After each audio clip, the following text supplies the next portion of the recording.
Yo, yo, yo. What's up, everybody?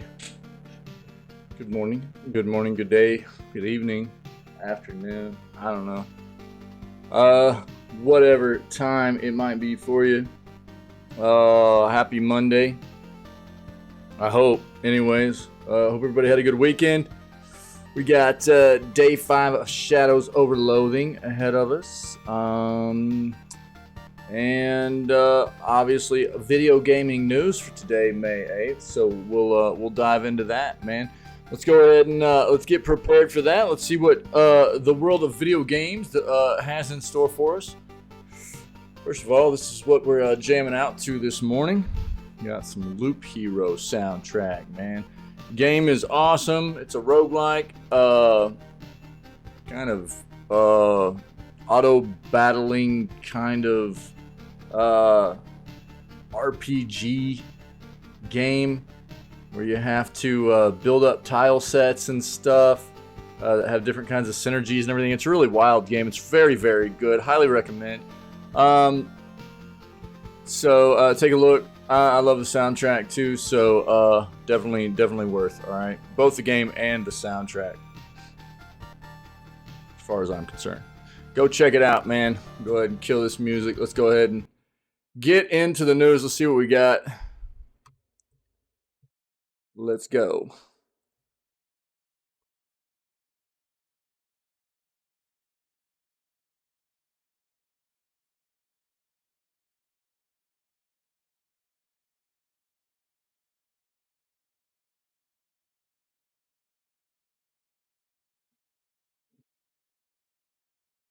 Was gaming better in the 90s?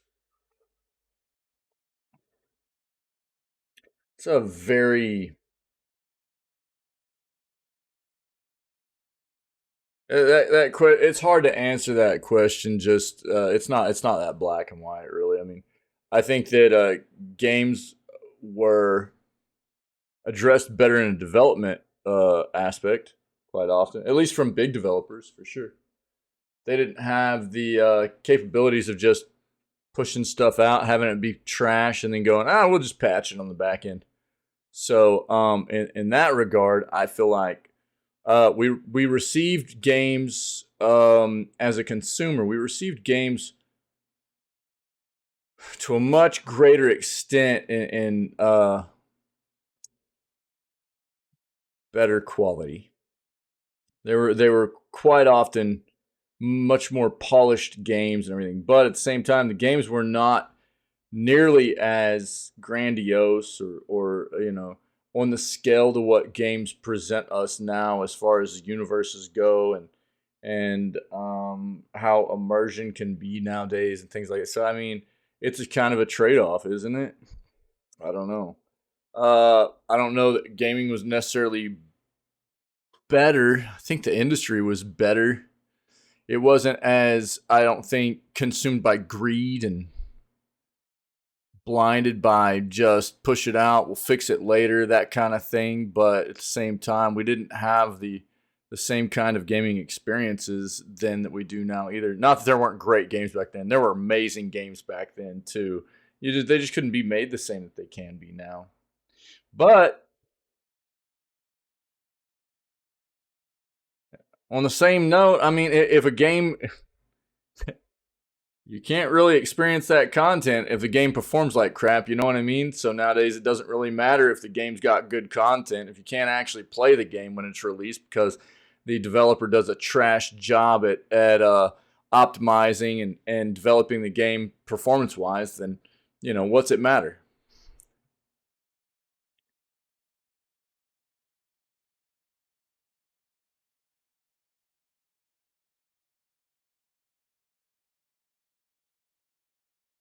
We've already talked about the Hall of Fame stuff. I'm not going to dive in there.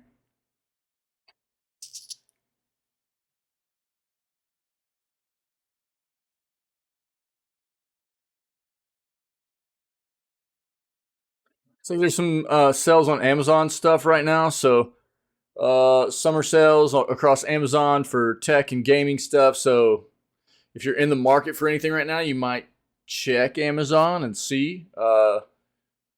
Cross maybe some other stores, do some price comparisons, see where you might get your best deal. But it looks like Amazon might be having some sales.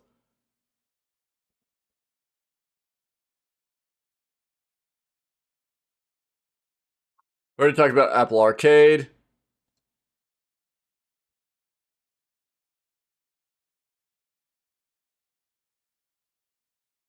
Nope. I'm not even buying a new controller. Ha! Get wrecked, nerds.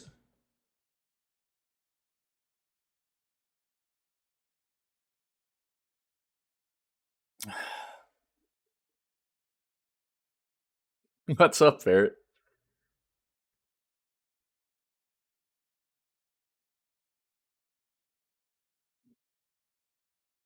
You know why? Do you want to know why? Are you intrigued? Are you not amused?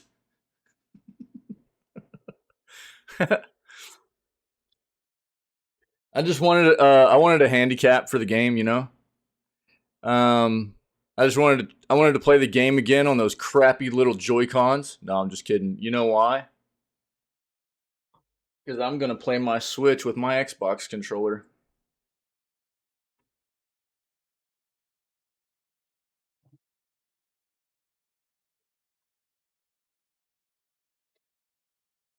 Hmm.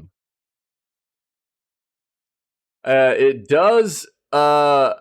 Whenever I get an adapter in, I did a little bit of research. So my thing was like, I started thinking about it, and I was like, you know, that's one of those things I talk about a lot. It sucks that we have so many, you know, because quite often so many of us have so many controllers laying around and stuff like that, but they make it so difficult to just use those controllers for now. 8-bit do, you know, they do a good job and stuff, but inherently just a lot of the developers themselves, they don't make it easy, right, to utilize peripherals from other manufacturers and other devices for their hardware. And that doesn't feel real good, you know, to have to. It used to be a bit worse. It's getting better, but basically what I did is I found an adapter. There's a USB adapter that you can buy for the Switch that allows you to use things like core controllers and things like that, either plugged in or through Bluetooth.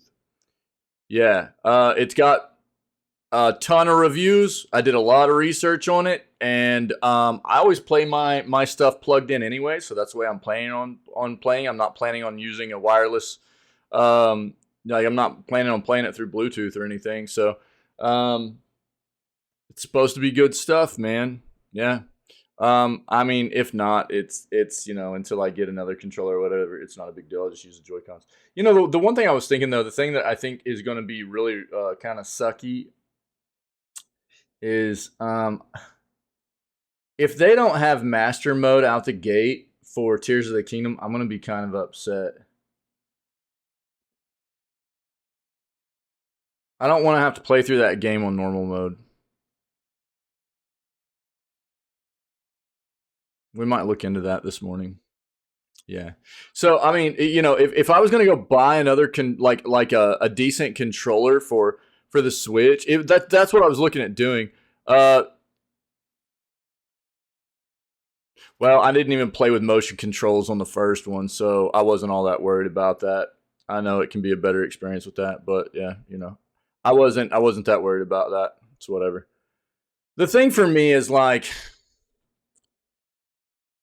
it's hard for me to justify like spending 60 to 70 more dollars on another controller when I've got so many just laying around. Yeah, I know the motion control thing is, it's something that can add to the experience a little bit or whatever, but it's not something that was necessary per se. I didn't need it whenever I played the game the first time. Apparently it's better for like bow and stuff like that, but it wasn't a necessity at all. Vibrations absolutely incorporated, stuff like that. So yeah, I know. I've heard that. I heard that from yourself and other people too. Again, recommended, not a necessity. Like I said, I got through the game just fine without it. Was aiming with joysticks fun? No. I mean, that's why I use mouse and keyboard all the time, because aiming with joysticks is not fun. That's I'm not a big controller fan anyways, but if I can spend a few bucks on an adapter and just use a controller I have rather than going and spending 60 or 70 bucks on a new controller just because I'm going to play Tears of the Kingdom and then never use that controller again because I don't play Switch hardly ever. I mean, and just do without the motion controls, man. I mean, that for me is a win. I just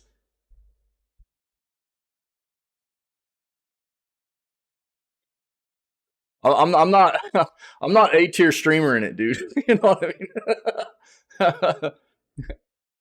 Well, I don't really care about vibration feedback either. It's not a big deal to me.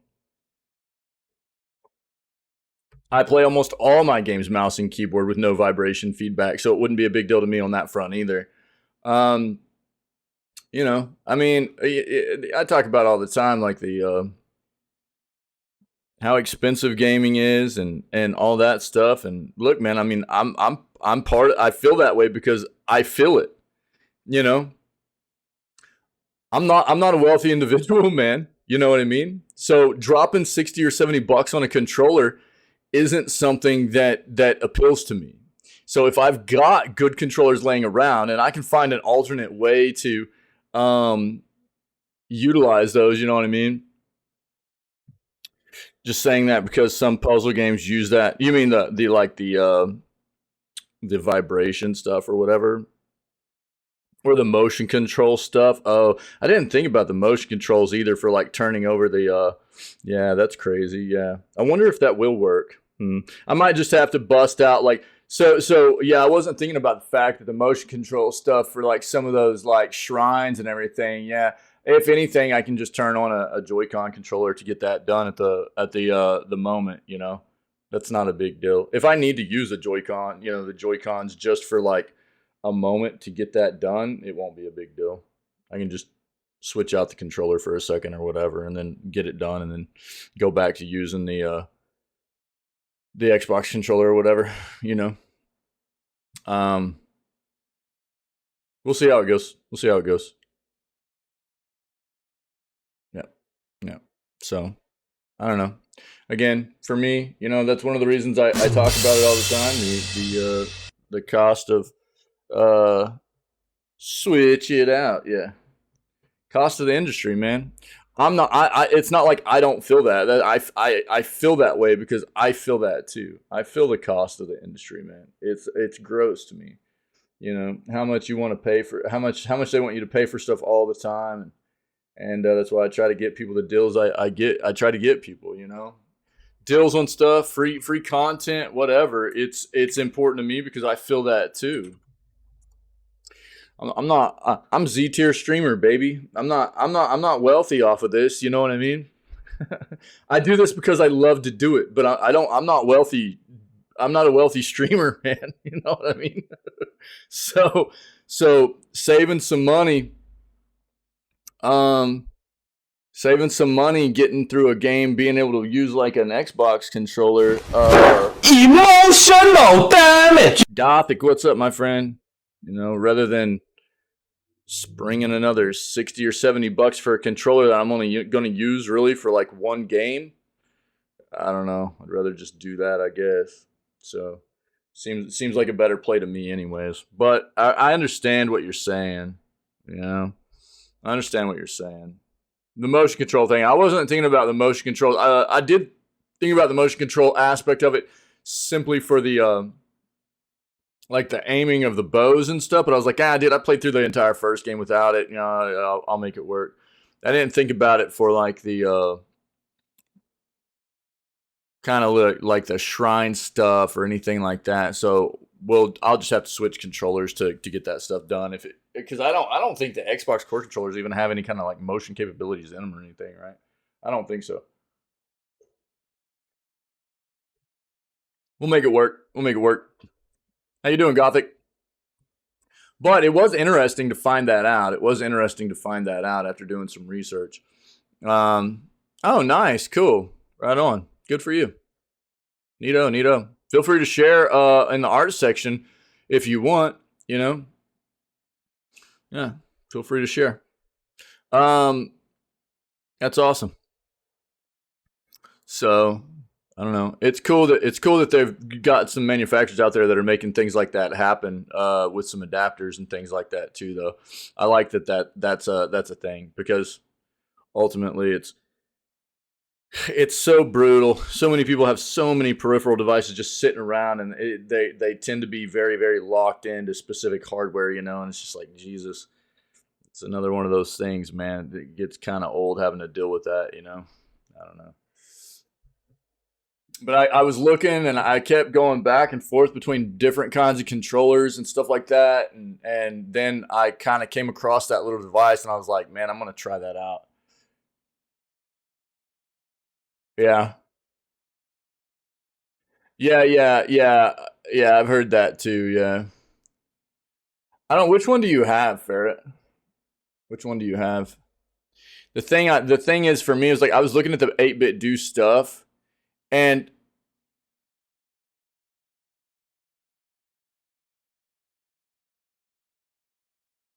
oh no, that's cool, Gothic. Yeah, yeah, no worries. You don't have to. I was looking at the 8-bit do controllers, and they are cool. The problem is, like, the bigger ones, like what I was looking for, because back whenever they've got the 8-bit do controllers that are very old school. They're modernized, but they're still like smaller controllers, like we used to use on like the Super Nintendo and stuff like that. That's still going to be too small. It's still going to be too small for my hands. They were fine back in the day, but nowadays they're not going to work. And so, yeah. Um, let me see these. Wait.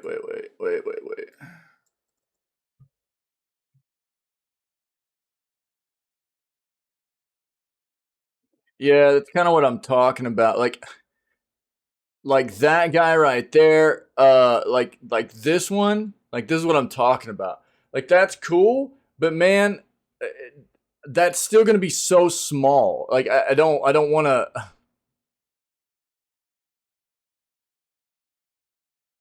It is a cool controller, but it's still gonna be feeling.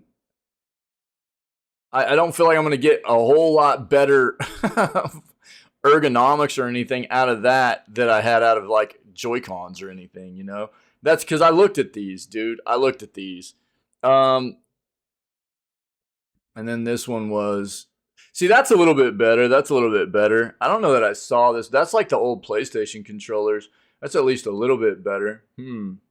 Interesting. I wonder what those even sell for, though. That's the thing. That's not even. I don't even have a price on that.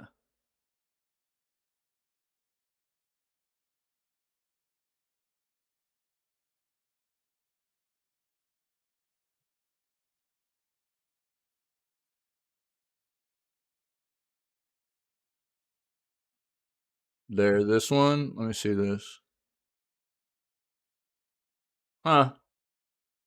Yeah, that's not bad. It's not bad. I think one of the things that I wasn't a fan of was that they're just wired. That was one of the things I did. I did look at a lot of these 8-bit do controllers, and I was like, man, I don't want a controller that's just totally wired. That kind of rubbed me the wrong way too. The fact that it's not just like USB cabled controller, I wasn't a big fan of that. Like it didn't have any kind of like, I don't know. I know they're good controllers and stuff, but that was another thing, and I was like, man, just something that isn't like a huge preference for me. I don't know. Thanks, man. I appreciate it. Yeah. So the one that looks like the old PlayStation controllers, those sell for about $35. You can see right here. But just being and even though I play mine wired all the time, I like the option. It's the same thing as like my headset. My headset, dude, I never use this without being plugged in. But if I'm on the go and I want to connect this to a device wirelessly or whatever, I like having that option. Same thing, like if I'm gonna spend the money on like a controller, I want the option, dude. I want the option of having the wireless capability, Even though normally if I'm just sitting around playing a game at my house or whatever, it's not needed. I like the capability, and for it to just be solely wired, that I don't know, it's something I'm not super fond of.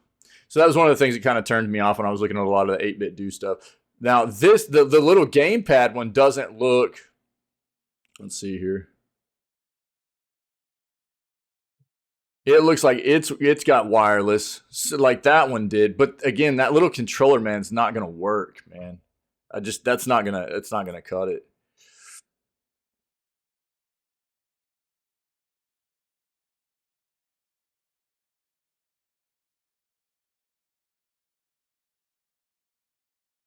60 for the current first listing I found. Yeah,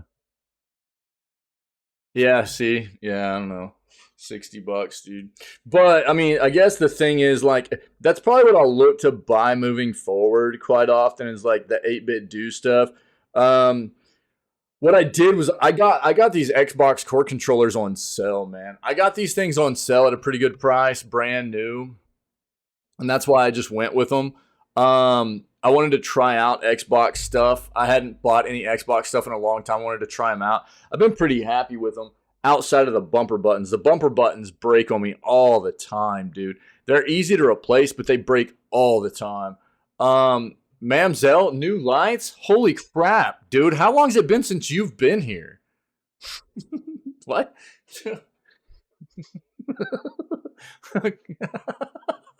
What's up, Mamzelle? Happy Monday.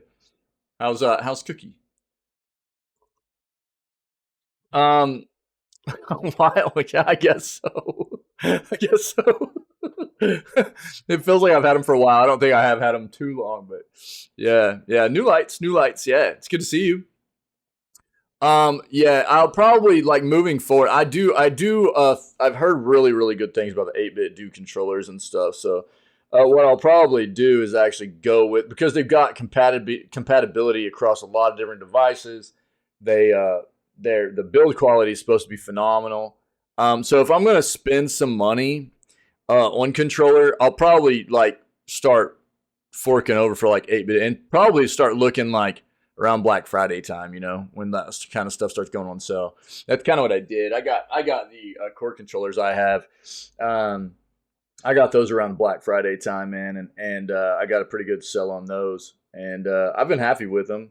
I like them, but yeah, I need something. I need probably like another controller, like for the Switch and stuff that has all those other capabilities like motion controls and stuff like that too. But we'll see how it goes, dude. We'll see how it goes playing with an Xbox controller. I don't know.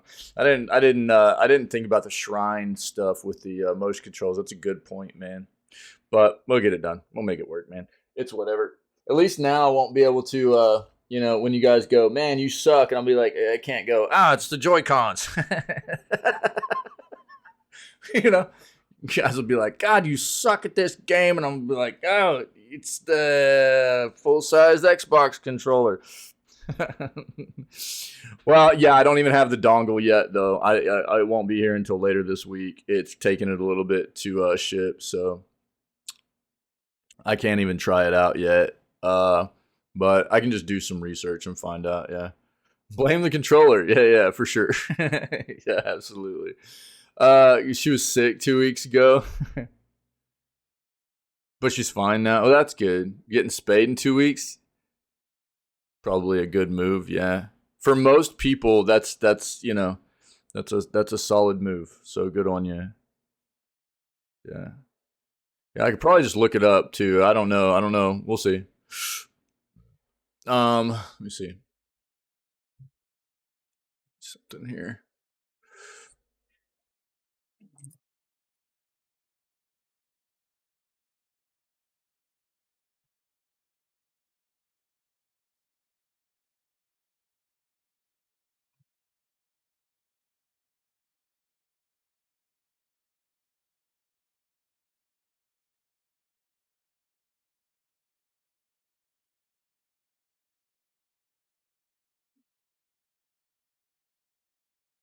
Yeah, I don't think Xbox controllers at all have motion controls in them. I didn't think they do. I'm pretty sure that like maybe DualSense controllers do and stuff like that, but I don't think Xbox controllers at all have motion controls built into them. So I don't think it'll work. But it's not. We'll figure it out, dude. It's not a big deal. It's not a. It's not a you know. I don't know. We'll figure it out, dude. We'll figure it out. If anything, if I start using the Xbox controller and it doesn't feel good enough, I'll just Joy-Con it, I guess, dude. Or I'll have to find get another controller bought and sent here, dude. Whatever. I just wasn't thinking about it that deep. I guess feels bad. Good points though, man. Good points. Yeah, yeah, and I wasn't thinking about anything outside. Like again, I was just thinking about like the bow aspect of it, and I was like, well, I didn't really use it in the bows in Breath of the Wild, so it won't be a big deal. Let's use the joysticks again. But yeah, you're right.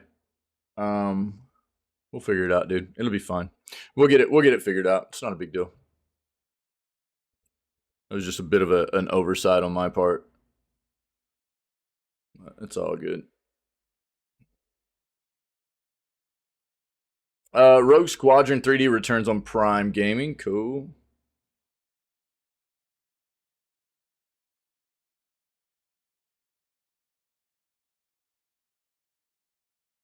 Hmm.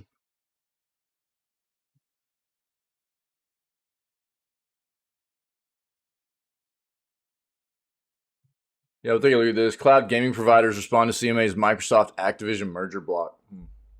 See what some of these other cloud gaming providers have to say.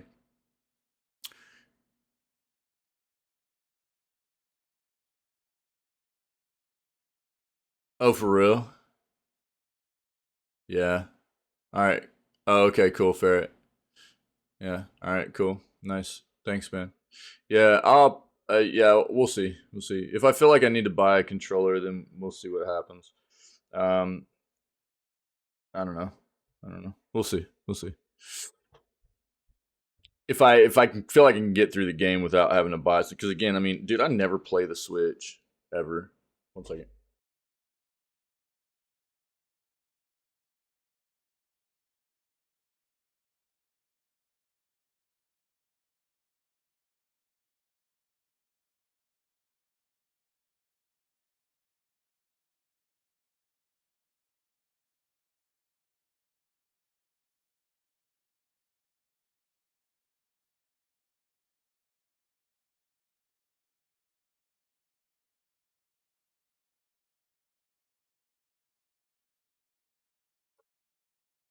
Yeah, it does. Yeah, yeah. I mean, so, um, but again, I mean, most of the time what I'm playing on anymore is just PC, anyways. So, um, I don't know. What I'll probably do is just, if I can get through Tears of the Kingdom with what I've got now, I'll probably just wait around for like Black Friday time and then find a good deal on like a nice 8-bit do and then pick one up then so I have it if I need it rather than just like rushing to buy one now. But if I feel like I need something like that while I'm playing through Tears of the Here's the thing. Let's talk about this real quick. Um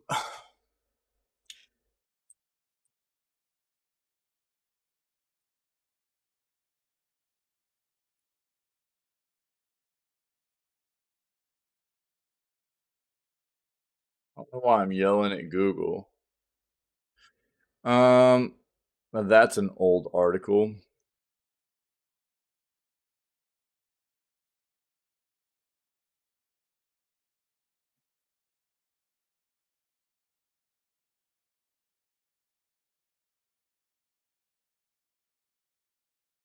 Oh no, the Reddit tredge, dude.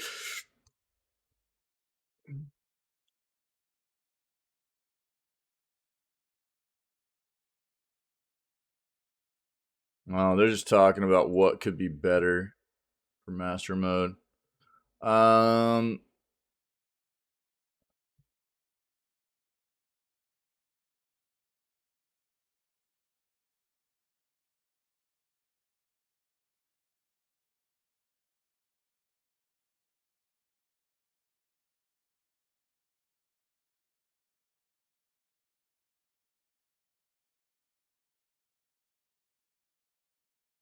The fact. Come on, man.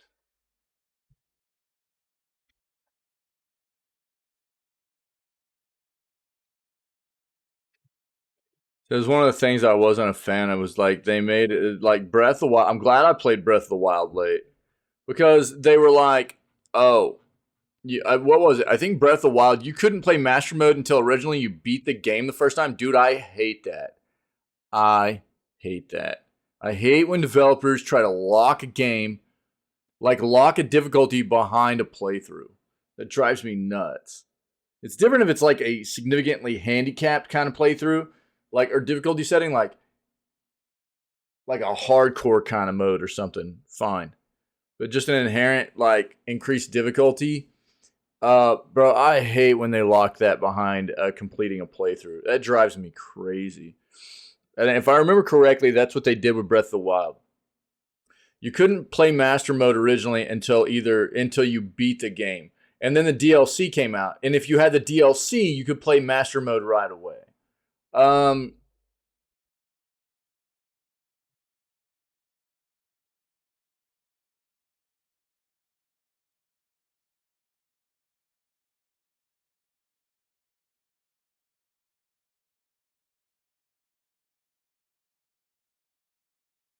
well, that's what I think developers look at it as, and I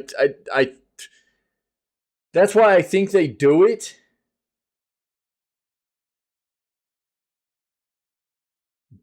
But I guess for me, it's just look, man, I'm not the kind of gamer that goes, oh, yes, I want to go back and play the game now that I've unlocked and increased difficulty. I want to play a game the first time on the hardest difficulty you're going to be able to give me. That's who I am. And I'm going to play the game once and I'm going to be done. And it's going to feel really bad to me if I play the game when it releases and then I find out later that there's a harder difficulty. I'm not going to play it again. It's just going to piss me off. I'm just going to go, hey, thanks for locking the better version of the game behind a playthrough. And I'm going to criticize you for it. I think that's a gross way to incorporate replayability in games. I think it's disgusting, actually. Um, Ultimately, I think that you shouldn't have to worry about putting that kind of gatekeeping in the development of a game if you're confident enough in your development process of putting great content in your game. If you got great content in your game, then you should have enough confidence that people are going to want to replay it, that fall in love with it.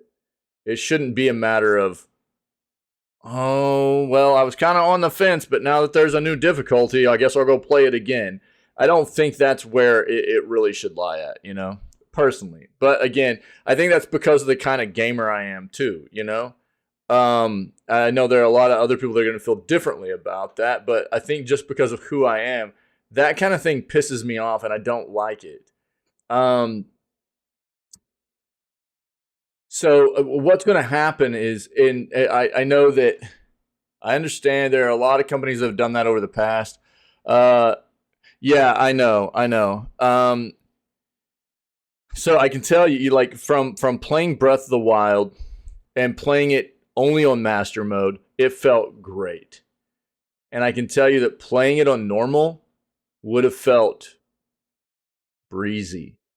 And I'm afraid that playing Tears of the Kingdom is going to be a subpar experience for me in an RPG because of the way I like to play my games if they don't give me a harder difficulty out the bat. If they have the game set up the same exact way, kind of, that Breath of the Wild was, and it might not be. Who knows? It might not be. But if the game is set up the same way, I'm guessing it will be because look, it's Nintendo, right? They cater to a different kind of audience, right? So I'm guessing this game. Um,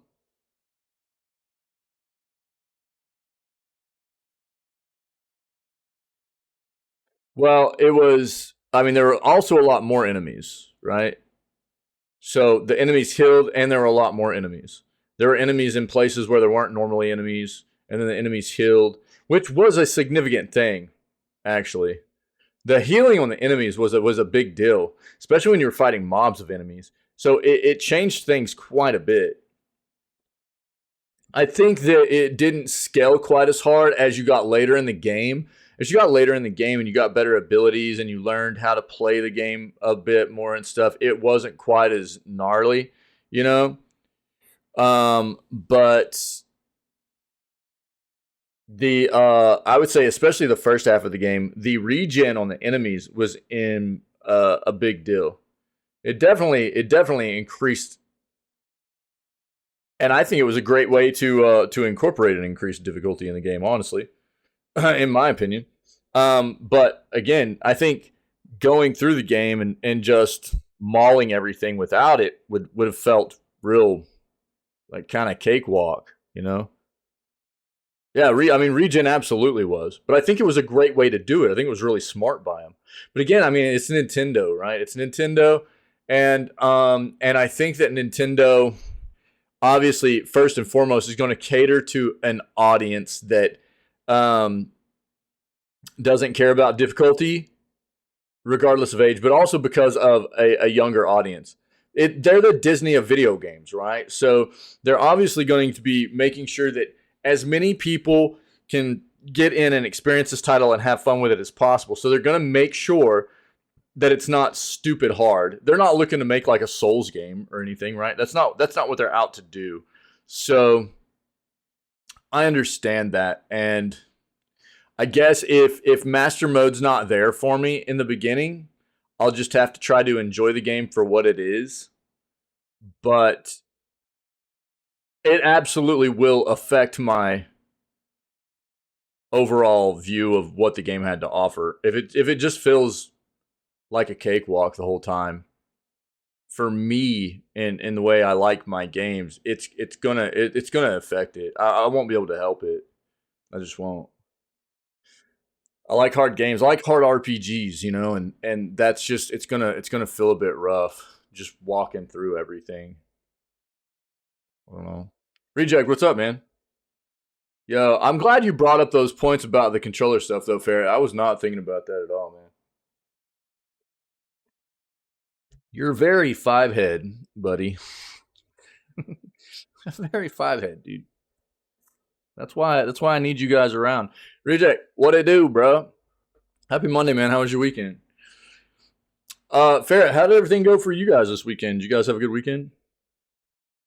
Well, we'll see. It doesn't look like anything official's coming out. I'm willing to bet they're going to do the same exact thing they did with Breath of the Wild, so we probably won't have it on release. Um,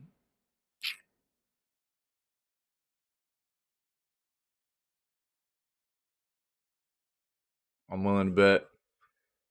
I was just thinking about this a couple of days ago, and I hadn't really looked it up yet. Yo, we had some gnarly storms last night too, dude. Yeah, it was awesome. Oh yeah. Oh, okay. Cool. Yeah. So I think yeah, the plan is like not this weekend, but weekend after. We're gonna start playing Grounded on the weekends. So that should be a good time, man. So whenever you can drop in and play and stuff, that'd be awesome. Um. Yeah, dude.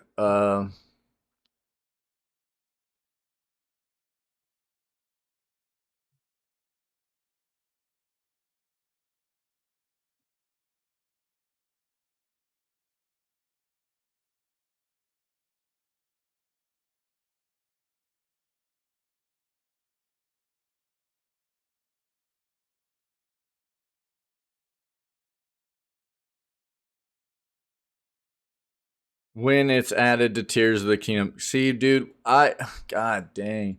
That's such just a bad, I hate that ploy, dude. See, to me, this is the same thing as like,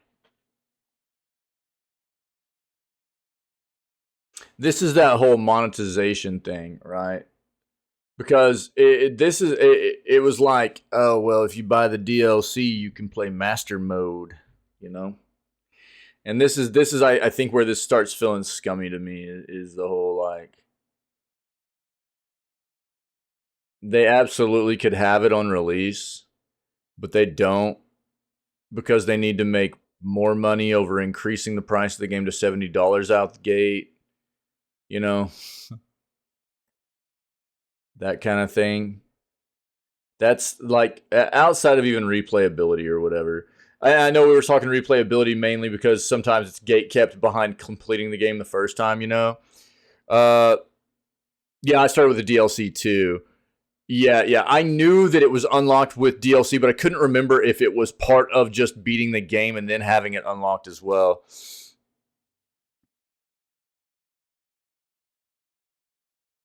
Oh well, that's awesome, Reject. No, no, no, no. Yeah, dude. So yeah, I mean, I think the main thing is that just reiterating to them that it's experience, and that will help them progress. You know what I mean? Dude, I actually so that's awesome. As long as they're maintaining the don't let it get them down. That's the big thing. Um, Dude, I coached my daughter's soccer team for a season or two, and one of the seasons that I coached, I actually started off as an assistant coach. They had a bunch of girls that wanted to play. Nobody picked the girls up. There were a bunch of extra girls that wanted to play. My daughter was one. We had just moved to a new area, and there were a bunch of new girls that wanted to play in a community soccer league. And dude, like 70% of these girls had never played soccer before, and it was a really cool experience because these kids um, had very little clue what they were doing to begin the season. And the more I worked with them and taught them how to like play their position and to communicate with one another, and how soccer actually works. And dude, by the end of the season, they were like giving every team a run for their money, and almost took down the number one team in the league at the end of the season. It was an incredible experience, dude. These girls, I was so proud of these girls, man. It was really really neat. Yeah, that's cool, Reject. That's cool. Yeah, yeah.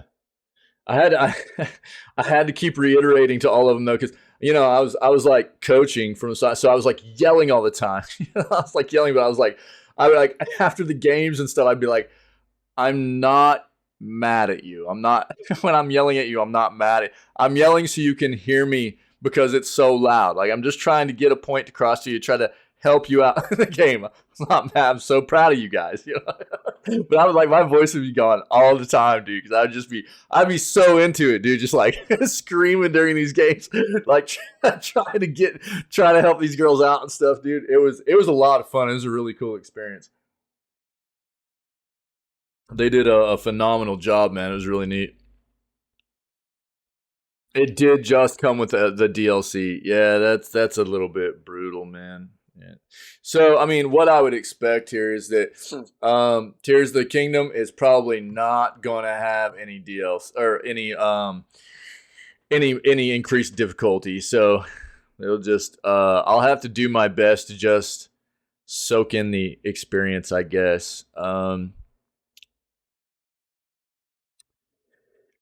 It would have been really nice for Nintendo. I mean, I mean, who am I kidding here? But it would have been really nice for. Oh yeah, it's guaranteed, right? Yeah, it's guaranteed. Yeah, yeah, yeah. No doubt, no doubt. It would have been really nice for them to like listen to their fans in the community and go, "Oh, hey, Master Mode was really dope. Everybody, there were a lot of people that liked it. It would be really nice to just have it from the get go." But and they're not going to do that. You just know they won't. Nintendo sucks like that, dude. So we'll just plan on there not being a master mode. If there is, we'll just be very, very, very, very, very, very, very surprised that Nintendo did that, and I'll give them absolute kudos for it. But I'll just plan on bashing them for it right now. Just plan on bashing them for it right now. It just feels bad, dude. Like that's even worse in my opinion. like I said, I'm not a fan of it being gate kept behind. So quite often, what's nice about the PC versions of games is like you can go into the configuration files and trick the game. You can just change some text in the configuration files quite often. That's what I did in Dead Space 1. So like Dead Space 1, I installed it, went into the configuration files and made the tricked the game right into thinking I'd already played the game once, even though I hadn't. So it gave me the hardest difficulty to play the game one. And cool. That's what's nice about PC quite often, right? Yeah. Yeah. So but I'd say, as gross as it is having to like deal with games that gatekeep that kind of thing. And again, I'm fine with like the like significant handicap kind of stuff. If you get like those kinds of modes where it's like, yo, you've got one life, you only get like 4 checkpoints through the entire game or 4 saves through the entire game. Like those really really wild like hardcore kinds of playthroughs that you can unlock. Like, that's cool, dude. But like just like a really hard difficulty without like handicaps, I find it weird that they gatekeep that kind of stuff for people that just like really hard games. Um, no, I don't know if I did. Permadeath games are so hard. Yeah, they are. Yeah, I used to try to do permadeath runs. In like or not runs, but permadeath hardcore is what it's called. Path of Exile. I used to try to do hardcore a lot. It was brutal, dude. Yeah, permadeath's rough.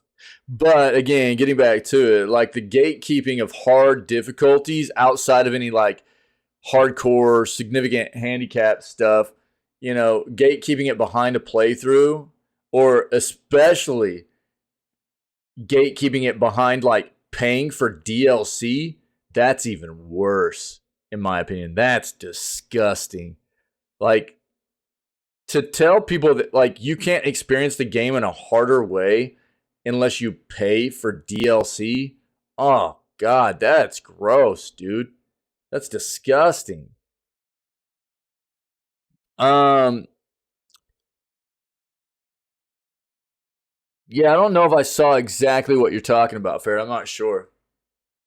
I have to play on powder puff mode. I'm so bad. Well, I'm not good, but I just enjoyed tough games. That's it. They could make it so you have to have a phone for hard mode. Yo, dude, I be winning, bro. Check it out. I got one. I'm a cool kid. I'm cool. I'm hip. Oh, I saw that, dude. Yeah. Yeah, I saw that. Yeah, reject. Yeah, Stars got throttled last night, bro. And it all started with our best defense, our best defensive man, Miro Heiskanen, dude, took a puck to the flipping cheekbone. Or it was like right here by his nose and his upper lip, right by his cheek, and dude, it just like he was bleeding everywhere and stuff. And the Kraken just went on a tear afterwards. It knocked him out of the game for a while, and then they just went on a tear, dude. It was rough. We got destroyed last night. It was really really bad.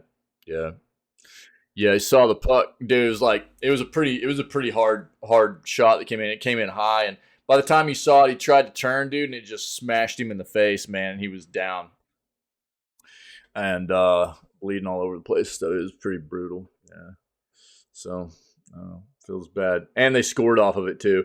It was terrible. It hit him in the face, then rebounded out in front of our goalie, and was just perfect for them to score off of it. It was like, Jesus. And then it was like floodgates, dude.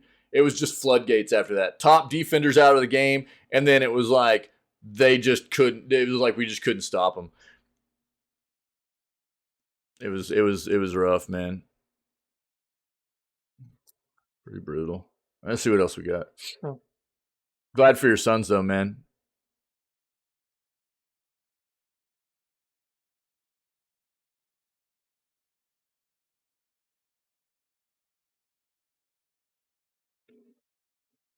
And glad for Kayla's Devils put a beat down on last night. They needed a win. Yeah.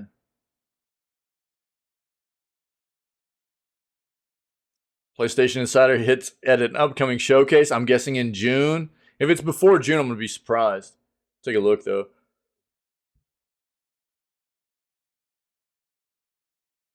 Xbox app for PC can now sort your games by how long they are. Cool.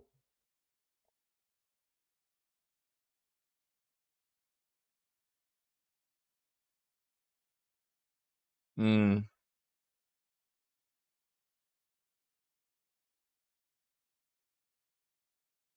I just I just take pride in dying all the time. I just let's take it as like a badge of honor, you know? How many times can I die? How much can I mauled out in a playthrough, you know?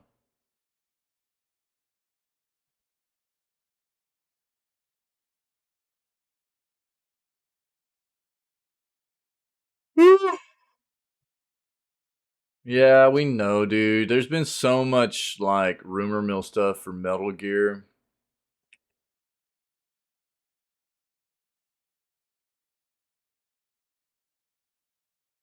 Let's look at our other search. I mean, I've said this a lot before, really. I mean, it's just so hard for me to want to play games over. Um, there are just so many. I got them like pinned into my face and everywhere, dude. Yeah, yeah, just disgust, just badges everywhere, dude. Too many badges. Too many badges, dude.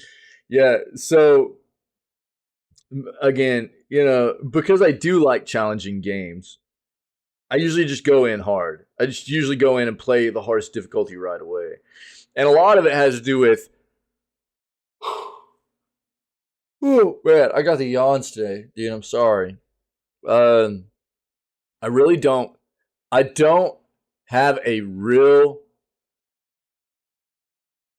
care to replay games. It's not something I care to do. I like to get the experience. I like to play. I play. I don't play my games fast. I play them slow, and I like to enjoy the story and the experience. If they have a good story to them, I'm all about that. I'm all about the immersion and having a good time and experiencing everything the game has to offer. But I'm not usually looking to dive back into a title again. There's too many other games out there I want to play all the time. And so I always feel like if I was to not play the game on the hardest difficulty, I would feel, I don't know, like I missed out a bit, Like I missed out a bit on that experience. So rather than feel like that, I would just rather play the game on the hardest difficulty I can from the get-go, get the entire experience in full right then, and then just be like, man, that was great. And move on to whatever's next, That's kind of the way I address my gameplay experiences. Um, Dude, that was always me too, Reject. That was always me too. And I think that's been one of the greatest things about me finally deciding to just like dedicate time to streaming full time was that it's given me the ability to focus on, and while we still play like multiplayer games together and stuff, I have that dedicated time to finish games. I was terrible, dude, about finishing games. I mean, for the longest time, since I was really, really young, I got into this mode of where I didn't have time anymore. I didn't have time to finish games I wanted to finish. And I got to where I felt like all I could do is play casual games all the time. Games I could pick up and put down. So even if I tried to start playing an RPG or like, a nice story rich game or whatever that was even moderately lengthy, I would lose track because I would have to put it down for a while and I wouldn't be able to pick it back up. And by the time I finally did, I would kind of be lost, man. Um, and that always got me to a point where I was just like, well, what's the point, dude? What's the point in me even trying to dive into some of these games anymore if I'm just going to lose track of where I'm at anyways, So there were so many games that I had built up my library with over the years. I was like, I want to play this. I want to play this. I want to play this. I want to play this. I want to play this. And I'd get them on sale and I'd buy them and I'd mean to play them. And then it finally got to a point where it was like, well, what's the point, man? Because I'll just get into it and then I'll have to quit playing it and then I'll forget where I'm at. I won't have muscle memory for the game anymore and I'll just be getting slaughtered and it's like stuff like that. Yeah,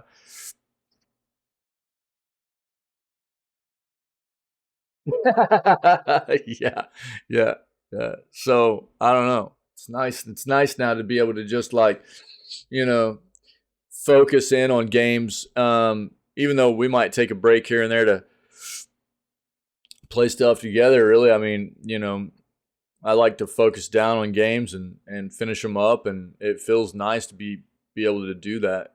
It really does. So I mean, dude, I've been there so many times in my life. I totally understand where people are coming from.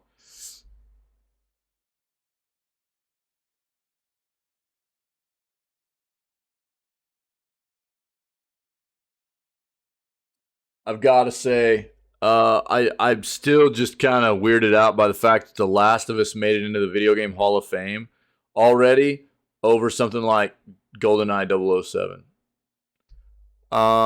That's weird to me, man. It's just weird to me. Not that The Last of Us like doesn't absolutely deserve consideration and everything, and I know that that's a tough one, but dude,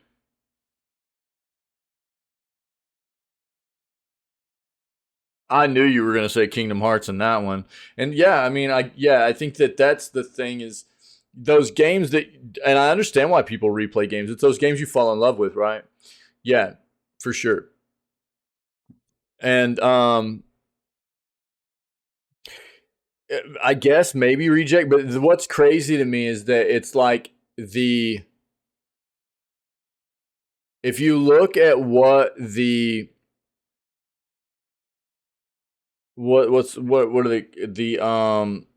for all of the games that are nominated to be in the Video Game Hall of Fame every single year, they've got a number of like different areas that they have to be taken into consideration for like the ones that actually get inducted, right? And it's like what they've done for the gaming world over the history of gaming since they were released, the reach of the games and stuff like that for the world of gaming and everything like that. And I'm sorry, dude, but like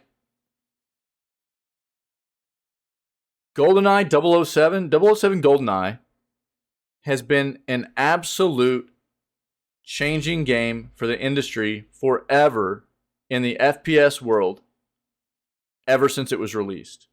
And the fact that I mean, when did 007 come out, dude? And I'm not saying you're wrong, but it just feels bad that like that's probably the way they absolutely took a look at it when it shouldn't necessarily. That's not something they're supposed to be taking into consideration, and that sucks. That it's like, oh well, it's like a prominent thing in the industry right now. We should go ahead and induct it in because that's going to get us more exposure. That is boo boo, dude. That sucks. I'm not saying the game's like doesn't deserve to be in the Hall of Fame. I just don't think it deserves to be in the Hall of Fame over something like 007 GoldenEye. Uh, so it's just weird to me, man.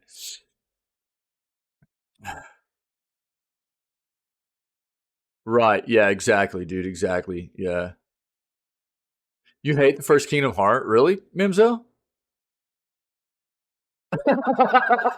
That's funny, dude. That's funny.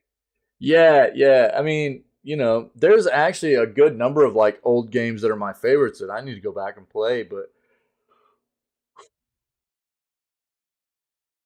I think again for me it's dude, there's just so many games that I've never gotten to taste. There's so many games that I've never gotten to taste that I want to play still. New games coming out all the time that I'm really intrigued by and interested in. From developers that I'm still okay with playing their games. um, things of that nature that I'm like, man, it kind of, as much as I love some of those old games, it's like I've already tasted the old games, man. I want to always be experiencing something new.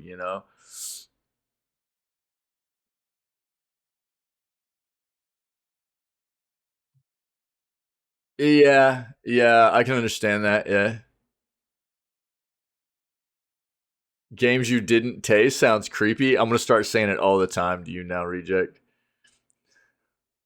Hold on. Hold on.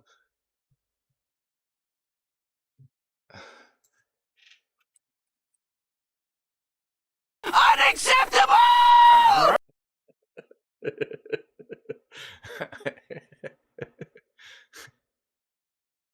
Here, bro. Here, bro. Hold on, dude. Hold on. Hold on. Hold on.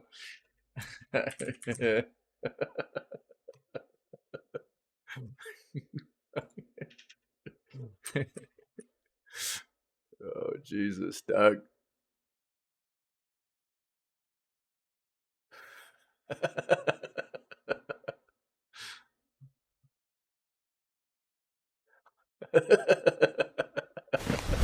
Emotional damage. Here, here, bro, I hit you up in Discord, Doug. Mission failed. We'll get him next time. Automaton typo. Yeah, yeah, yeah. You thought you were calling me a hoe. I thought you were calling me a hoe. Yeah.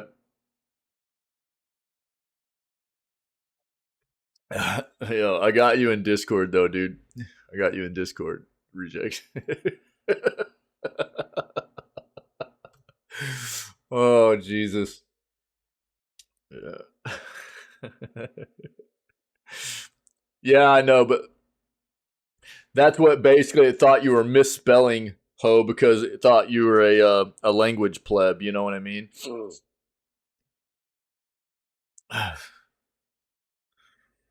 It'll take basically any word that could be a bully word, even if it thinks it's misspelled, which is great for AutoMod, right? I'm glad it does that.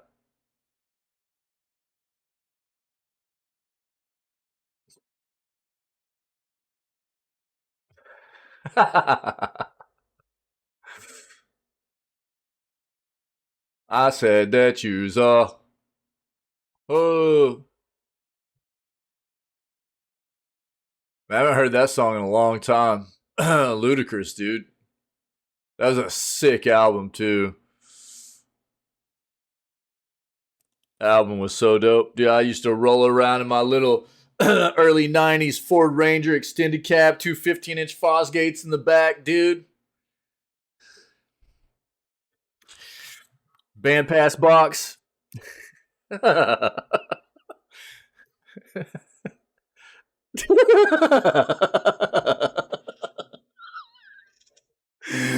Yeah, you can see my horns, dude. Yeah, that's why I don't cut my hair anymore. I don't want people to see my horns. She's cold. Cuddle. She's cold. Need cuddles.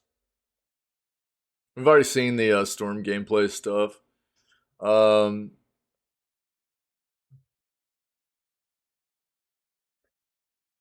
PS5 games you should play with a mouse and keyboard. All of them. Just get rid of controllers, okay?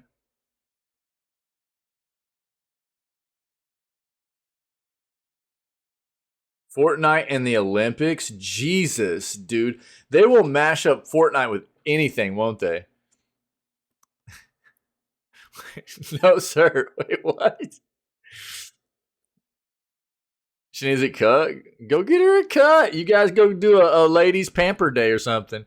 No, sir, what? No, sir, what?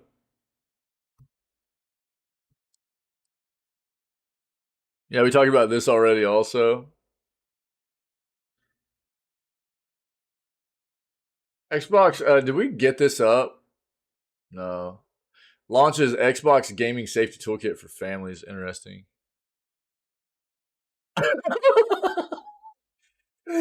Controllers need to stay. You controller Andes and your aim assist love. You know what I mean? Jesus.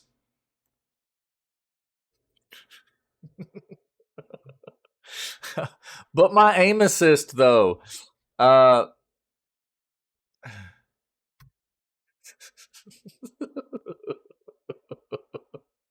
uh, I mean, to be fair, there are like, I will say that like there are a lot of games that are really good for mouse and keyboard, and there are a lot of games that are really good for controller, for sure. I think that any game can be played with anything, but it does, in my opinion, there are a lot of games that outside of the way the developer even develops the game to be played, I think there are specific games that just feel better on one or the other, just depending.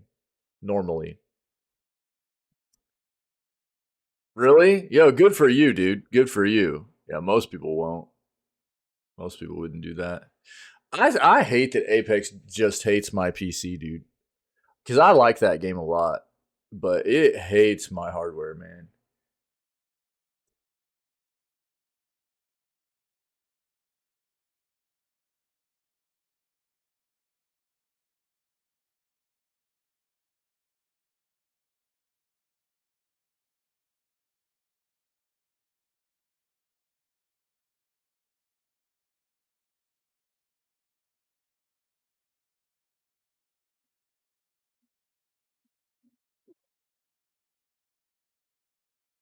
Oh, this is what I was wondering if we're going to come across something like this.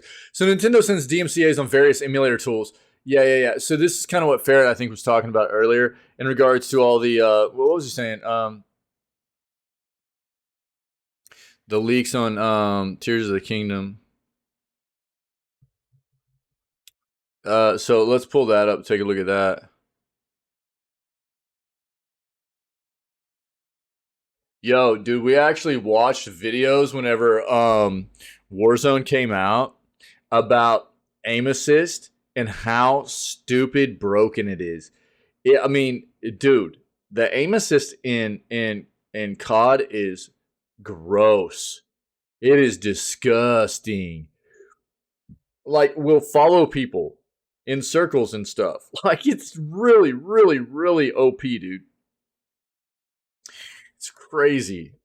Crazy busted. We've already taken a look at that. At least it was when the game first came out. I don't know if they've adjusted it at all, but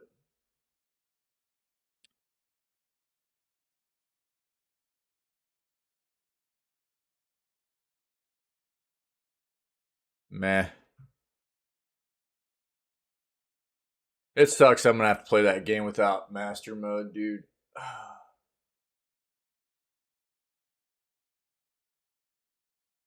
My son's gonna be excited to play it though, so that's good.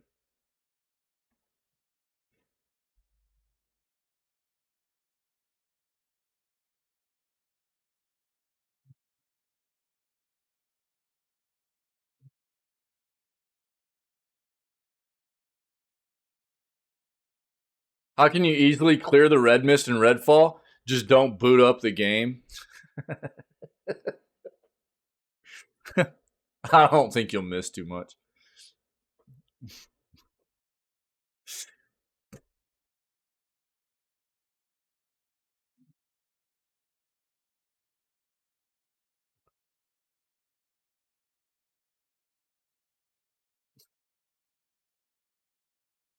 Xbox division is at a crossroads.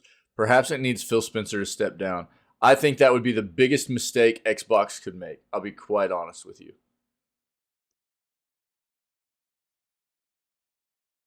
I think that's the biggest mistake that Microsoft could make. I think Phil Spencer has been one of the biggest things that has kept Xbox relevant in their competition with PlayStation and Nintendo.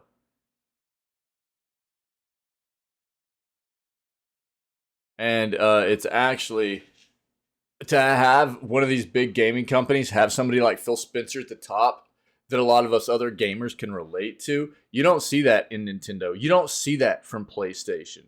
You know, they are the only company that has that kind of individual that, while yeah, a business person, also is a gamer.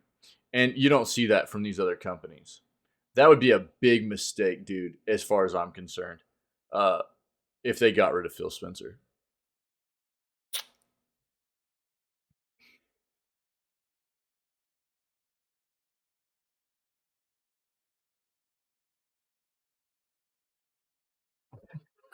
What is this? Oh my god. Yo, to be fair, that's just what all cryptocurrency should have been called from the get go, dude. All right. This is what all cryptocurrency should have just been called from the get go.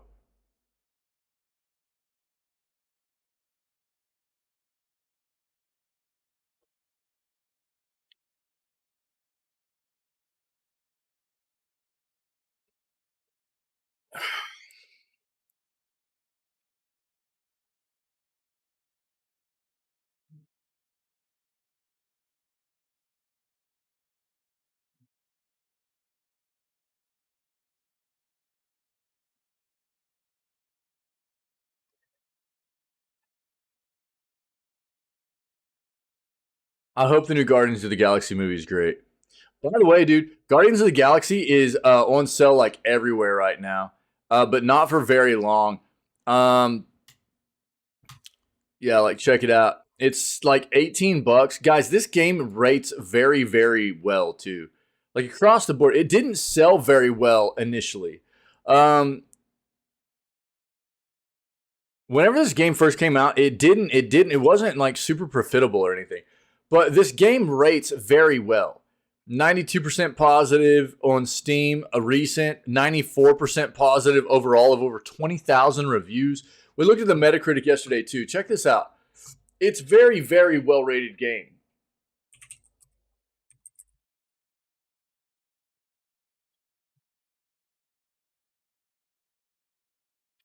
On PC, it's a 78 and an 8.6 user.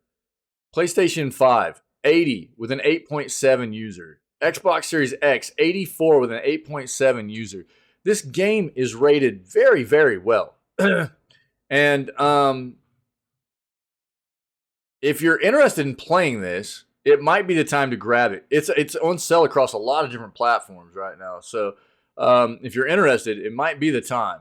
We hit on it yesterday, but I just wanted to touch on that again. I just want to like, dude. I love the first two Guardians of the Galaxy movies are fantastic. I love them very much. Chris Pratt.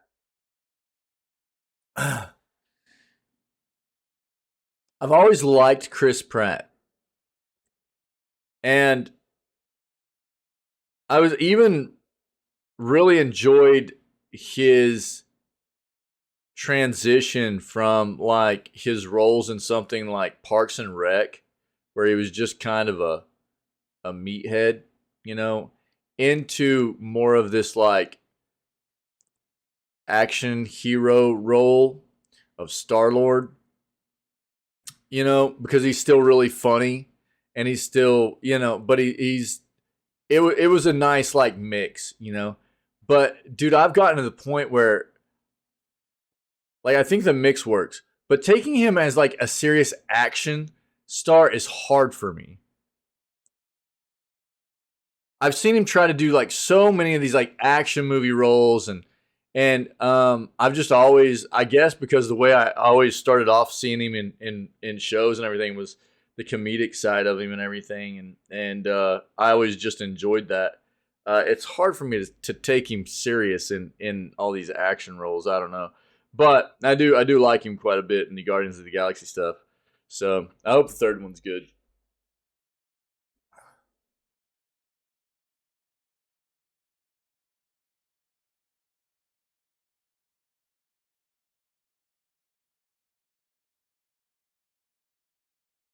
All right, we don't have a whole lot today. Let's dive into it though. Microsoft launches Xbox Gaming Safety Toolkit for families. To combat a growing tide of online abuse and concerns about the safety of young players gaming online, Microsoft has released what it calls an Xbox Gaming Safety Toolkit in Australia. It's in-depth guide to creating a safer space for all ages gaming and has been developed alongside the Australian e-safety commissioner. the Atlanta and Madeline Foundation, the Department of Home Affairs, and the Interactive Gaming and Entertainment Association. And it contains, It contains advice for caregivers, including age-specific bounds to consider when allowing kids free reign of PCs and gaming consoles, as well as general tips for creating a more positive atmosphere while gaming. As avid gamers will know, online abuse and discrimination is common in popular online multiplayer titles, and it's difficult to shield young gamers from harmful behaviors. But teaching kids how to properly behave from the very start of their gaming experiences may reduce the cycle of abuse. Learning to recognize and address these behaviors in mature, thoughtful ways will hopefully foster a better future for everyone. At Xbox, our mission is to bring the joy and community of gaming to everyone on the planet. Dave McCarthy, CVP of Xbox Player Services, says in the guides forward, we've seen the positive impact that gaming can have to people of all ages, helping to develop new problem-solving skills, forging new friendships, being a shared activity for families, and helping people gain confidence using technology. But like any online activity, these positive experiences are had when communities are safe, accessible, and everyone can play within the boundaries they set, free from fear and intimidation. We all play a role in creating the Xbox community, whether a player is new to gaming or has been playing for decades. Each person acts as a steward of the community, protecting others and reinforcing the Xbox community standards that detail what is and is not acceptable. In addition to providing advice for caregivers, the guide also outlines a range of Xbox-specific parental controls that can be deployed to create a safer gaming environment. Also provides an outline of potential risks so that caregivers understand more about the world of video games from all angles. Notably, the risks of long screen time are detailed in the guide, including how this can impact family relationships and interpersonal skills, as well as the more pressing concern of in-app purchases, which may encourage gambling-type behaviors. Equally, the guide also focuses on the positives associated with gaming, getting to forge new friendships, forming bonds between family members, and learning new skills. As in all things, moderation is best when it comes to introducing children to gaming. The Xbox Gaming Safety Toolkit is a handy resource for doing just that, with plenty of tips about online safety and how to mitigate potential danger. They've got a link to the full guide also, so if you guys want to check that out, that's very good, dude. Agreed. I mean, I talk about this all the time. There's a lot of not only like toxicity in communities of gaming, but there's just a lot of inherent dangers too. There are a lot of predators out there, and it's a two-way street. It's very important for the guardians and parents and anybody that's in charge of youth, to have involvement and oversight of what kids are being engaged in online environments and in the gaming world, all the way around in on the internet and stuff. But at the same time, obviously, a lot of these software developers, and obviously, we're going to focus on the video gaming world because that's what we do here. But you talk about these platforms like Roblox and stuff like that, where we just constantly see disgusting stuff coming out of there, where the developer themselves are just not doing what they need to do to ensure that kids are not being exposed to terrible things. And again, I think it's a two-way street here. It's the responsibility lies both on the developers of software as well as with the guardians of children and being engaged and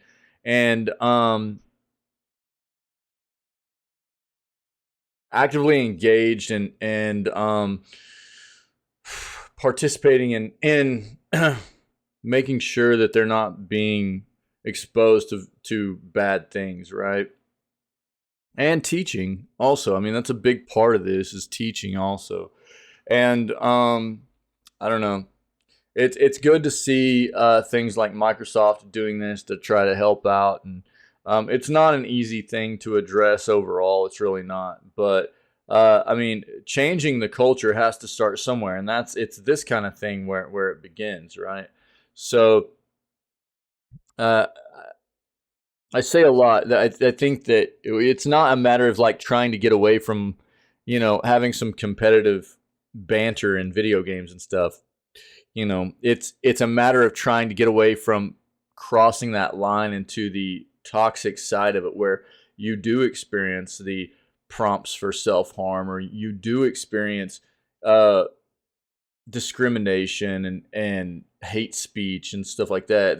That's disgusting, and it shouldn't be like that, right? So um, competitive banter is a thing that in my opinion is fine. It's fine. A little bit of competitive banter, trolling each other out. You get the better of somebody else, or they get the better of you. It teaches you, you know, you gotta take wins and you gotta take losses. How to be a good how to be a good winner, how to be a good loser, and stuff like that, and how to joke around a little bit and get a little bit of some thick skin. I think people need that. People need that. People get too easily offended nowadays, in my opinion. But there's definitely something to be said for people taking things too far. Um, you start getting into that realm of hate speech, or prompting people for self harm and discriminating against people for stupid things, that never should happen in the first place. Whether it be gender or sexual preference or skin color. I mean, it doesn't matter, dude. That's unacceptable. There's too much. It's a significant problem in this world, and it's obviously leaked into the world that we love, which is video games, and it's unacceptable. I prompt people to report that kind of stuff all the time. I do it. I report it because it's just not needed. All it does is, toxicity spreads toxicity, and if we don't do something about it, it's never going to end. And I think that's what's great about hearing this from what Microsoft's trying to do here is changing that culture is important. You've got to start somewhere, and it's got to start with the people that are getting introduced to these online environments at a young age. The youth into the gaming communities and stuff like that. You teaching them how to address it appropriately. Not that you're trying to get rid of that like competitive banter or anything, but the bad side of it is what I think is important.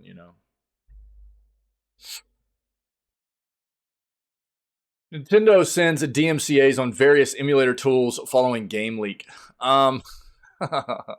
Nintendo has sent multiple DMCA takedown requests to various Switch emulator tools following the recent ROM leak of The Legend of Zelda Tears of the Kingdom.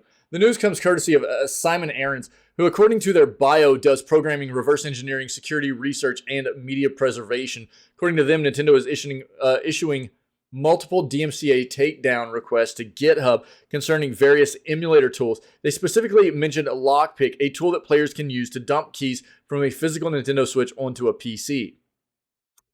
For those not familiar with how Switch emulators work, let's go through it real quick. It's not enough to own a ROM from a physical Switch cartridge to play the game on an emulator. The player also needs keys, which Switches use to decode and run the ROM. As such, players will need tools such as Lockpick to get the keys they need from their own Switch so they can play their games on an emulator. Ahrens found out about the DMCA request after he tried to fork the repository on GitHub. Forking, for those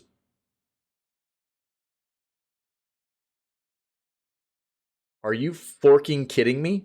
Forking, for those unfamiliar with the term, refers to the act of copying files from a source so that you can edit them or use them. Upon forking said files, he then received an email about the DMCA request. According to the DMCA request, which was sent to people who forked the original repository, I can't, dude, or hosted prod.keys in GitHub, Nintendo said that the project and tools could circumvent the technological protection measures that they place on their console and games. The reported repository offers and provides access to circumvention software that infringes Nintendo's intellectual property rights. Specifically, the reported repository provides Lockpick to users. The use of Lockpick with a modified Nintendo Switch console allows users to bypass Nintendo's technological measures for video games. Specifically, Lockpick bypasses the console TPMs to permit unauthorized access to extraction of and decryption of all the cryptographic keys, including product keys, contained in the Nintendo Switch. The decrypted keys facilitate copyright infringement by permitting users to play pirated versions of Nintendo's copyrighted protected game software on systems without Nintendo's console TPMs or systems on which Nintendo's console TPMs have been disabled. trafficking in circumvention software such as lockpick violates the Digital Millennium Copyright Act of the U.S. And infringes copyrights owned by Nintendo. PC Gamer's Ted Litchfield has reached out to Nintendo regarding this issue, but has yet to receive an answer. Should there be new information regarding this issue, we will be sure to update you. It's important to note that dumping your own games and emulating them is legal. Players who own a physical copy of a game as well as the console which they can use to run the game can legally dump the files onto their computer and emulate the games. Yes. It becomes illegal when they distribute the dumped files so that those who don't own the console and or the game can play the game. If Nintendo wants to continue in its hunt for any and all emulation tools, they will have a hard time as these tools have already spread far and wide throughout the internet. Yeah, so that's important for people to understand about emulation. And look, we talk about this a lot. The fact that most developers, and let's keep this regulated, let's just talk about Nintendo for a moment. Nintendo is actual trash at preserving video game history. They always have been. Many developers are. Thank God for emulators. Emulators and a lot of the gaming community that are very technically good, and have provided us access to be able to get a lot of these old titles and games and be able to still play them even outside of the old hardware, has been a great thing for the preservation of video gaming history, which is very, very, very important. So Nintendo does this thing where it's like what we saw recently, where they just shut down the 3DS eShop and the Wii U eShop. Instead of them going, look, we're going to turn our entire platform. They've got like Switch Online now. They've done this forever.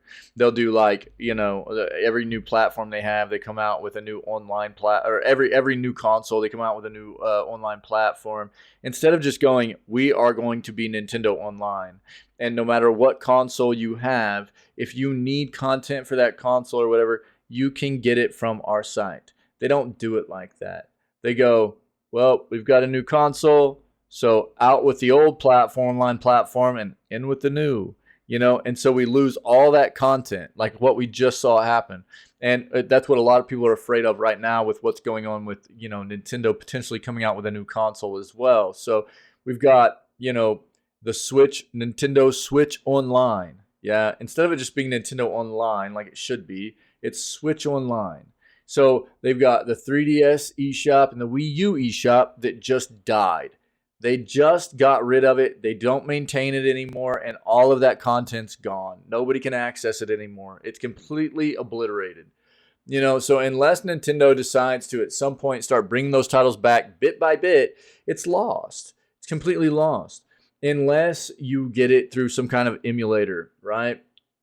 So that is the way in which I personally see emulation being a good thing. Now, this particular situation of emulation being used to circumvent promoting a healthy industry of people buying modern hardware and buying games, buying modern games, I am not a fan of that. Don't get me wrong. I understand, and we've talked about this a lot. There's a reason why piracy has become so rampant in the industry. It's because we've been duped too much. It's because we've been hyped up too much, and we've had there's as much marketing put into every AAA game, if not more, than there's actually put into the development side of things. And then the games get released and they're bags of trash. So people buy into it at some point in, whether it be now, recently, or in the past, one time or multiple times, they've bought into this same kind of ploy where things have gotten hyped up. And look, man, we could go on and on and on about the list of developers that have done this kind of thing to us and have made us feel cheated and stolen from and duped. And so people have gotten to the point where they go, meh, I'm not going to pay for games anymore up front. I'm just going to emulate them, or I'm going to pirate them, or do whatever I need to do to not feel that way again. So these developers are large in part of the problem here also. And don't get me wrong, there are a lot of good AAA developers out there still, but there are a lot of bad ones too. And they want to act like, it's just a lot of people out there, doing this kind of thing for no reason. That's not the case. These developers have created this issue for themselves, which is one of the reasons we've started to see demos come back into prominence again in the video gaming industry. Demos used to be a huge thing. Demos were everywhere. You would play demos all the time before a game would release. And then they just were gone. Just poof. Demos were just gone. And then we got into this situation where you couldn't play games before release anymore. And then we just started getting served trash all the time. And now what you've started to see is that demos are starting to come out all over the place again. And to be fair, a demo is not necessarily going to be indicative of what you're going to get in a video in the full experience of the video game. But it's at least a taste. And I think developers have started to go, well, we need to start letting people try out our game in some form or fashion to show them that it's going to be worth the money. Because that they've built this issue for themselves, developers have, in large part. So again, I don't think that, I'm all about promoting a healthy industry. And there are a lot of different things we can talk about on both sides of the, both sides of the ball here, whether coming from the standpoint of a consumer and us as the video game, enthusiasts and lovers and things that maybe we have done wrong in some form or fashion to harm the relationship between us and the developers. And it's absolutely been the same way, vice versa. There's been a lot of things that have happened from the developers themselves that have harmed the relationship between us as well, that has resulted in us doing these kinds of things. But ultimately, the emulation and pirating of modern games, modern hardware, modern software is not a healthy thing for the industry, in my opinion. And that's something that we need to try to work on getting away from, and it's not doing anybody any benefit really. But I don't know, there's a lot of ins and outs to it. It's not a gray and white issue. There's a lot that we could continue to discuss about it, and I'm open to those discussions. This will probably be something that I put up on YouTube. So if you guys want to continue to have some discussion about it, comment on it, and maybe I'll make a reply about it or something like that. But it's a difficult thing to address. There are a lot of kinds of ins and outs and different ways to view these kinds of issues going on in the industry, for sure.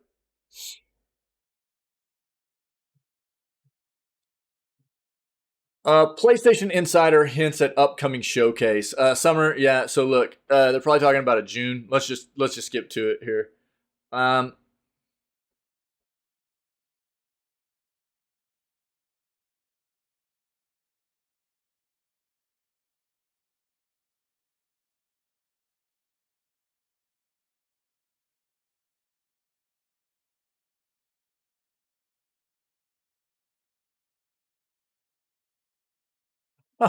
Dude, this is just like clickbait. There's no definitive date in there. Look, June is almost like we're about 3 weeks away from June, right? 3 weeks away from June. June pops off with all the summer showcase stuff. It's the first 2 weeks of June are going to be incredibly just slammed. We're going to be just packed full of showcases and everything. It used to be E3. E3 is dead. Okay, I called it after last year's cancellation of E3. I was like, dude, I don't think E3 is ever going to happen again. And sure enough, it canceled this year too, because these publishers and developers have figured out ways to get it done on their own, and that's fine. It's not going to be any different. I mean, E3 it hasn't happened for like 4 years now, so it's going to be the same thing we've been getting for like the past 3 to 4 years. It's going to be a ton of showcases. It's going to be a ton of information. new information on stuff we already knew was in development, new information on stuff we didn't know was in development. It's just going to be stuff across the board, okay? And as we get closer to the end of this month, I will start developing a list of times and dates for all these showcases, their respective developers and publishers, and which ones we're going to watch live here in the channel, and which ones we're going to have to catch like the next day as a VOD in between like our news segment and our gameplay stuff, just because they won't be happening while we're live or whatever. But I'll get that list together towards the end of this month, and I'll have a link to it. It'll be like a Google Doc, so everybody can keep track. You can come attend for like whichever ones you're interested in watching live with us here in the community. But we'll catch as many of them as possible, okay? But that right there was just clickbait. Of course, PlayStation's going to have one during that time. That's just, it's a given, okay? But it was clickbait. There was no information in there. Xbox app for PC can now sort your games by how long they are. Microsoft has detailed all the changes in the latest update to its Xbox app for Windows PC, which includes a couple of great new features for quickly finding games to suit your abilities and time. Among a handful of bug fixes, the small new feature set introduces some new filters for both the Game Pass and all PC games list, with the former getting a handy new set of collections that gather up two important categories of games: quick games to play and longest games. These two new collections use the average completion times of games on Xbox Game Pass to round up both the most succinct experiences for the time poor among us, which is many of us, as well as the lengthiest behemoths for anyone wanting to take a week or two off work and just lose themselves in a new world. I would say there are a lot of people probably about to take a week or two off because of Tears of the Kingdom, actually. The other new feature is a set of filters for all the PC games list that allows players to narrow down games by a wide variety of accessibility features, making it easier for people with specific needs to quickly discover which games will be suited and comfortable for them. So the Xbox app for Windows release, the updated version 2304.1001.15.0, quick games to play and longest games collection added to your home screen, accessibility features for all PC games, bug fixes. If you want to read into those a bit more, I'll link it for you, all right?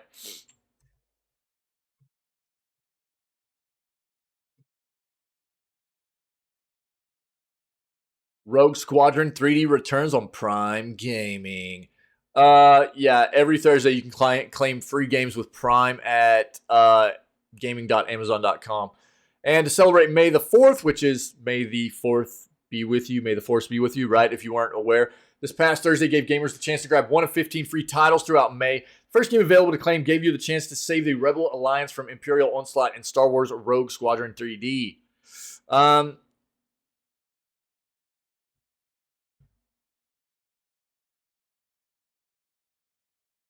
Okay, that's all this says. That's all this says. Yo, look, okay, here's what I'll say. Just if you're not familiar with Prime Gaming, most people probably are. If you have an Amazon Prime subscription, you also have access to Prime Gaming. Prime Gaming is a part of Amazon Prime that you get free games every month and in-game content every month. But you have to have an Amazon Prime subscription to get Amazon Prime Gaming. They do give away pretty solid content. Most of the time, their games are either going to be games that you will own on their platform. They have a desktop app, or you can just access it through a web browser, right? Or it'll be keys through GOG, right? Good old games. But their in-game content, they collaborate with a lot of different publishers and developers. In-game content for things like Lost Ark, League of Legends, and I think World of Warship. I mean, you name it, dude. They do all kinds of in-game content where you get, in-game currency and even cosmetics and things like that. I mean, it's all across the board, man. So just if you've got Amazon Prime, you didn't know that there was a thing such as Prime Gaming, do a little bit of research. It's the same exact login you would use for your Amazon account. You'll have to sync up some of your other like gaming accounts to it and stuff like that to get the in-game content, but it's pretty easy, okay? Last article I have, if anybody has anything to add, let me know, and we'll address it before we move on to day 5 of Shadows over Loathing. All right. Cloud gaming providers will respond to CMA's Microsoft Activision merger block. Cloud gaming streaming providers like NVIDIA and Boosteroid delivered responses on British regulators' decision to block the Microsoft Activision merger. UK regulators at the Competition and Markets Authority have chosen to block the Microsoft Activision merger, which we knew this happened about a week and a half ago, on the grounds of anti-competitive effects in cloud gaming. Now, some game streaming services providers are weighing in on the decision. In its final report determination, CMA lays out its arguments on why it believes a merger should not be allowed. The regulators essentially state that Microsoft already has a strong position in the cloud gaming segment and that its combined infrastructure of powerful server networks, subscription services, and video game content could impede competition. Adding Activision Blizzard games on top of Microsoft's current position could tip the scales in Microsoft's favor and potentially stifle any innovation in currently unsuccessful cloud business models like buy-to-play, the model that led to Stadia's ultimate demise. Predictably, there are some cloud gaming services, cloud game service providers, that oppose the CMA's decision, most notably those that Microsoft had signed 10-year agreements with. Both NVIDIA and Boosteroid have spoken out against the CMA's merger block, and both of these companies have made deals with Microsoft for a full decade of Call of Duty and Activision content in the event that this merger or this purchase of Activision Blizzard by Microsoft is allowed to take place. While the CMA has determined that Activision would likely bring its games to cloud in some form eventually, that certainly isn't the case now, as Activision depends very strongly on full game sales and monetization of current and new titles.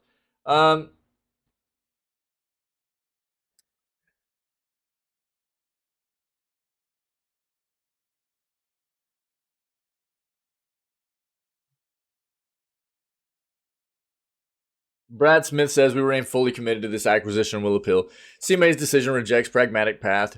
I mean, look, we've already seen all this. We knew that they were going to appeal this. It's actually kind of comical, though, to see that, like, NVIDIA is, like, standing up for Microsoft. Because, look, if you didn't know, obviously, Activision, Microsoft started giving doing these, like, 10-year deals that are hinging on the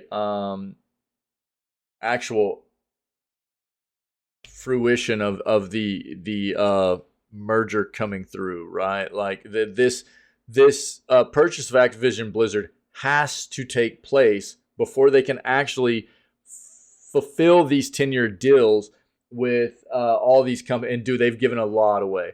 Nintendo, NVIDIA for their GeForce Now, Boosteroid. There's like 5 or 6 others, I think, at this point that they've done to try to appease all these regulatory committees and stuff to get this deal done across the world. Funny enough, it was like NVIDIA was initially one of the companies that was like, oh, well, this deal shouldn't happen because it's anti-competitive. And then Microsoft was like, well, would you guys like a 10-year deal? And NVIDIA was like, yeah, sure. And then NVIDIA was like, yeah, this should happen. It's so it's kind of funny how all this has kind of like gone down. It's a funky situation, and we already knew most of this was going. This is nothing really new on this front. We were pretty up to date on all this. It's just funny to see like somebody in the first place, a company like NVIDIA in the first place, that had such an issue with the initial news of the purchase of Activision Blizzard by Microsoft, to be outspoken about the anti-competitiveness of it, and then to be so now outspoken in the fact that they feel like Microsoft should be allowed to buy now that they've got their 10-year deal also. It's kind of funny how that works. All right, man. Them's the news. That's the breaks. You guys rock. Appreciate you. We're going to move on. We're going to play some Shadows over Loathing. I don't know that we have a whole lot left of the game, but maybe today and tomorrow. I don't know. We'll see. Hope everybody had a great weekend. Hope your day today, the beginning of the week, has started well. Appreciate you being a part of what we do. I don't know. I guess if anybody is checking out this news segment or any of the clips from it, we've got a whole slew of other, all the previous video gaming news segments, clips from those. We've got playthroughs that we've done, funny clips, highlights and stuff from game playthroughs we've done. All that stuff's out on YouTube and Twitch as highlights and stuff like that. So check all that stuff out, and if you're enjoying any of it, I would prompt you to come hang out with myself and the rest of the amazing people that are part of our community here. Whenever we go live at 6 a.m. CST, we always begin the streams with video gaming news and try to stay current and dive into the issues going on and within the video gaming industry, and then dive into whatever video games we have planned for the rest of the day. Okay, so other than that, you guys stay healthy, stay safe, be kind to one another, and we will catch everybody tomorrow for May 9th edition of Video Gaming News, and probably either more Shadows over Loathing or Tape to Tape, or I don't know, we'll figure it out. Cool.